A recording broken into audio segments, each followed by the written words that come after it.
और देखिए, इजराइल जंग को 30 दिन हो चुके हैं, आज है 31वां दिन और इन 30 दिनों में इजराइल ने गाजा का वो हाल कर दिया है जो किसी ने सोचा भी नहीं होगा। खुद हमास को इस बात का अंदाजा तक नहीं था। 30 दिन बीत चुके हैं, लेकिन गाजा का वही हाल है जो 30 दिन पहले था। इजराइल हमास पर लगातार बम बरसा रहा है, तो हमास भी इजराइल के शहरों पर रॉकेट बरसा रहा है।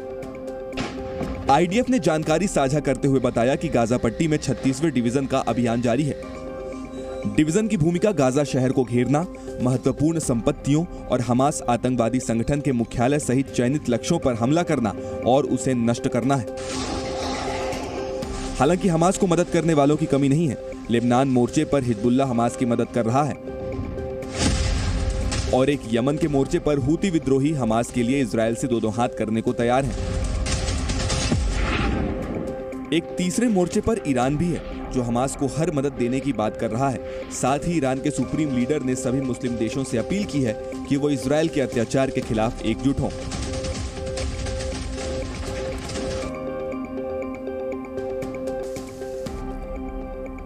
तो वहीं हमास इजराइल युद्ध के बीच विदेश मंत्री एस जयशंकर ने ईरान के विदेश मंत्री से बातचीत की, तो दूसरी तरफ अमेरिकी विदेश मंत्री एंटनी ब्लिंकन ने फिलिस्तीनी राष्ट्रपति महमूद अब्बास से मुलाकात की है। एक और इस युद्ध में इजराइल और हमास की मदद करने वाले हैं, तो दूसरी तरफ युद्ध को रोकने की कोशिश करने वाले भी हैं। युद्ध में आम लोगों की जान बचाने की पहल भारत समेत कई देश कर चुके हैं। रविवार को विदेश मंत्री एस जयशंकर ने ईरान के विदेश मंत्री अमीर अब्दुल्लाहियन से फोन पर बातचीत की। दोनों नेताओं ने पश्चिम एशिया की स्थिति पर चर्चा की। विदेश मंत्री ने सोशल मीडिया मंच एक्स पर इसे लेकर पोस्ट भी किया। इस बीच एयर इंडिया ने युद्ध के हालात को देखते हुए तेल अवीव के लिए अपनी निर्धारित उड़ानें 30 नवंबर तक रोक दी हैं। एयरलाइन ने 7 अक्टूबर से तेल अवीव के लिए और वहां से कोई निर्धारित उड़ान संचालित नहीं की है। उधर अमेरिकी विदेश मंत्री लगातार मिडिल ईस्ट का दौरा कर रहे हैं। रविवार को एंटनी ब्लिंकन ने फिलिस्तीनी राष्ट्रपति महमूद अब्बास से मुलाकात की। अपनी दूसरी यात्रा के दौरान शनिवार को ब्लिंकन अरब देशों के नेताओं से भी मिले थे। हालांकि इतनी मुलाकातों के बाद भी युद्ध विराम की कोई संभावना बनती नजर नहीं आ रही है।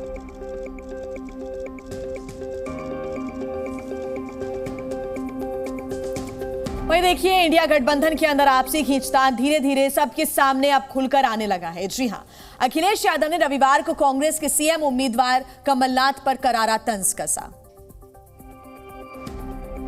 कांग्रेस को भी वोट मत देना, बहुत चालू पार्टी है कांग्रेस। कांग्रेस की तारीफ कर रहे समाजवादी पार्टी के अध्यक्ष और यूपी के पूर्व सीएम अखिलेश यादव हैं, जो अब उस पार्टी को चालू कह रहे हैं, जिसके साथ कुछ समय पहले तक 24 की रणनीति तैयार कर रहे थे। अखिलेश यादव ने एमपी के टीकमगढ़ के जतारा में अपनी पार्टी के प्रत्याशी आर बंसल के लिए प्रचार कर रहे थे। इसी दौरान उन्होंने कांग्रेस पर जमकर अपना गुस्सा उतारा। अपने भाषण में अखिलेश यादव ने पूर्व सीएम कमलनाथ को 80 साल का बताया। बंसल जी दुखी है, कांग्रेस ने धोखा दे दिया, हमें पहचाना ही नहीं। अरे भाई, जिनकी उम्र 80 साल हो कैसे पहचानेंगे? बीजेपी को टक्कर देने के लिए बनाए गए इंडिया गठबंधन की गांठें अब धीरे धीरे खुल रही हैं। हाल ही में नीतीश कुमार ने भी इशारों में कांग्रेस पर कटाक्ष किया था।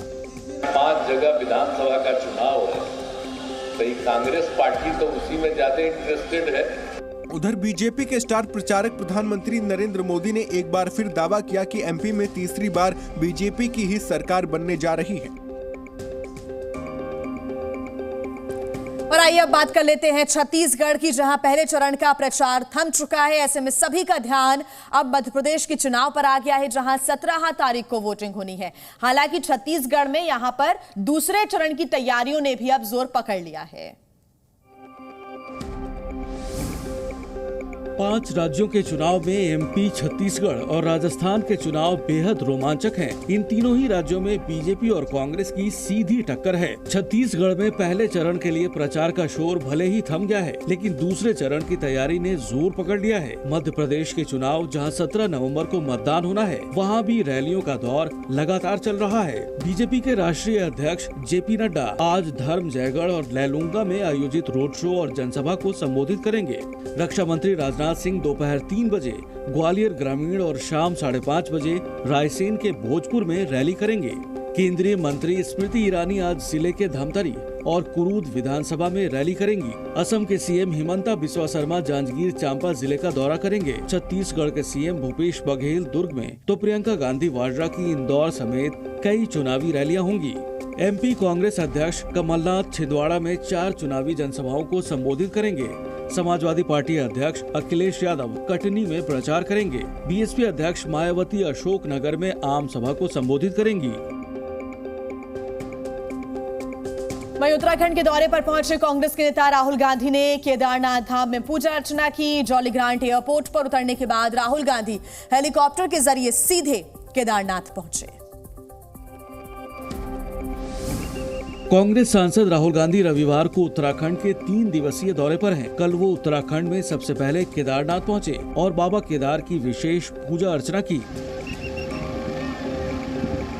इस दौरान केदारनाथ धाम में पुरोहित समाज ने उनका स्वागत किया। राहुल गांधी ने केदारनाथ धाम में पूजा की। इसके बाद राहुल गांधी ने पुरोहितों से मुलाकात कर उनका हाल जाना। अपनी यात्रा के दौरान राहुल ने दुकानदारों से भी बातचीत की। राहुल अभी 2 दिन केदारनाथ धाम में ही रुकेंगे। इसके बाद मंगलवार दोपहर को दिल्ली के लिए रवाना होंगे। राहुल गांधी के दौरे को लेकर केदारनाथ धाम में सुरक्षा के पुख्ता इंतजाम किए गए हैं।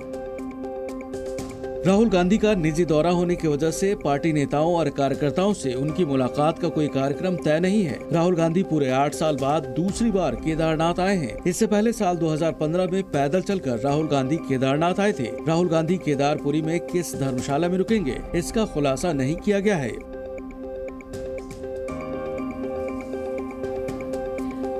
वहीं देखिए, दिल्ली एनसीआर में बढ़ते प्रदूषण के बाद अब आखिरकार ग्रैब 4 लागू कर दिया गया है। इसके साथ ही अब कई सारे जो नए नियम हैं वो दिल्ली वासियों के लिए जारी हो चुके हैं। दिल्ली में प्रदूषण खराब से बेहद खराब और अब खतरनाक स्तर पर पहुंच गया है। सरकार ने भी प्रदूषण के स्तर के मुताबिक पहले ग्रैब 3 और अब ग्रैब 4 लागू कर दिया है। इसके तहत दिल्ली में ट्रकों की एंट्री बंद हो गई है। क्लास 6 और उसके ऊपर के सभी स्कूल बंद रहेंगे। वर्क फ्रॉम होम का फैसला हो सकता है। साथ ही सड़क पर ऑड इवन का फैसला भी लिया जा सकता है। ग्रैब 4 को सख्ती से लागू करने के लिए दिल्ली के पर्यावरण मंत्री गोपाल राय ने आज सभी संबंधित विभागों की बैठक बुलाई है। प्रदूषण की मार से दिल्ली एनसीआर का इलाका जहरीली गैस का चैम्बर बन गया। दिल्ली में खतरनाक स्तर पर पहुंचे प्रदूषण के जो आंकड़े आज रिकॉर्ड किए गए वो बेहद ही डरावने दिखे। दिल्ली के कई इलाकों में आज AQI 600 के पार पहुंच गया और आंकड़ों में तो इस समय दिल्ली दुनिया के सबसे प्रदूषित शहरों में शामिल है। प्रदूषण के जहर का असर सिर्फ दिल्ली ही नहीं बल्कि नोएडा और गुरुग्राम के इलाकों में भी नजर आया। लोगों को अब इस बात की चिंता है कि अगर प्रदूषण बढ़ा तो बीमारियां भी और बढ़ेंगी। टीम इंडिया ने दक्षिण अफ्रीका को 243 रनों के बड़े अंतर से हराकर वर्ल्ड कप में अपनी लगातार 8वीं जीत दर्ज कर ली है। और ईडन गार्डन्स में बर्थडे बॉय विराट कोहली ने अपने वनडे करियर का 49वां शतक जड़ा और महान बल्लेबाज सचिन तेंदुलकर के रिकॉर्ड की बराबरी की। दिवाली से पहले कोलकाता में आतिशबाजी की ये तस्वीरें वर्ल्ड कप में भारतीय बल्लेबाजों की बेमिसाल और गेंदबाजों के कमाल के प्रदर्शन की गवाही दे रहा है। भारत ने दक्षिण अफ्रीका को 243 रनों के बड़े अंतर से हराकर टूर्नामेंट में अपनी लगातार 8वीं जीत दर्ज की। ईडन गार्डन्स में बर्थडे बॉय कोहली ने वनडे करियर का 49वां शतक जड़ते हुए फैंस को 1 नवंबर से पहले ही दिवाली मनाने का एक और मौका दे दिया।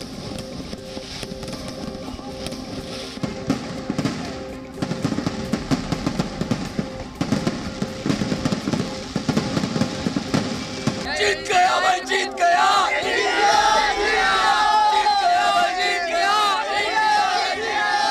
और आज अपना 49वां शतक लगाते हुए उन्होंने अपने आइडल और महानतम बल्लेबाज सचिन तेंदुलकर की बराबरी कर ली। जी न्यूज़।